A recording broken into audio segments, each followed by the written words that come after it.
I was almost frozen to death, but instead of adding layers, I took off my jacket, then I pulled off my pants. In the end, I stripped down completely. I curled up naked in the snow. The cold stabbed straight into my bones. My body shook uncontrollably. Even so, I did not turn back to grab my clothes. I stared at the plastic bag clenched in my hand. I made a brutal decision. My hands trembled as I dumped everything inside the bag onto the ground. Then I packed it full of snow. I pressed the bag against my chest. I held dead after 2 hours. I could drink melted water, but by evening, the snow had not melted at all. Worse still, every piece of clothing stayed soaked and icy. I broke down. I screamed into the mountains. Then suddenly, I thought I saw something. I stepped closer, not trusting my own eyes. In the next moment, I froze in place. On a distant peak, a house appeared, warm and solid against the snow. After 2 days trapped on the mountain, I finally saw hope. In that instant, I cheered wildly, bare skin against the snow. The excitement did not last. The cold dragged me back to reality. To save strength, I put the wet clothes back on. I curled into a crack between rocks. I watched that distant house. I fell asleep peacefully, imagining rescue in the morning. At dawn, I woke up clear-headed. The snow in the plastic bag had fully melted. The house sat ahead, half hidden by clouds. Full of confidence, I started climbing. Time passed slowly. The sun grew harsher. After 3 days without food, my vision blurred. A wave of dizziness hit me. I collapsed into the snow. I gagged for a long time, but my stomach was empty. Only bitterness came up. I lay there drained. After a long while, I forced myself back to my feet. For the rest of the climb, I learned my lesson. I kept my eyes shut, moving step by step. Only when I felt near the summit did I open them. The sight nearly dropped me again. I rubbed my eyes in disbelief. Reality hit hard. The mountaintop was empty. That house from yesterday was nothing but a cold-induced illusion. When hope collapsed, I almost could not bear it. Still, I chose to keep climbing. I needed to know the truth. By nightfall, I found a cave. Inside lay animal remains. Fear no longer mattered. After days without food, I searched for anything usable. Nothing was left. I gave up. Then it got worse. Wolf howls echoed closer. To survive, I used my board as support and walked through the night. Pain soon tore through my leg. I had to stop. Sitting in the snow, I rolled up my pant leg. My sock was dark with stains. My calf was swollen and purple. I knew exactly what would happen. If this continued, things will only get worse. I gripped the edge of the sock. I braced myself. I clenched my teeth and pulled hard. The frozen fabric barely moved, so I pushed again with all my might.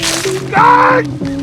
God! Pain exploded through my body. I cried out loud. When it passed, I carefully removed what came loose. Then I slowly placed it in my mouth. But the moment I bit down, an intense physical discomfort washed over me. In the end, I couldn't bring myself to take a bite. I kept it. I did not throw it away. I knew one thing. Only when I reached the very end would it matter what I did next.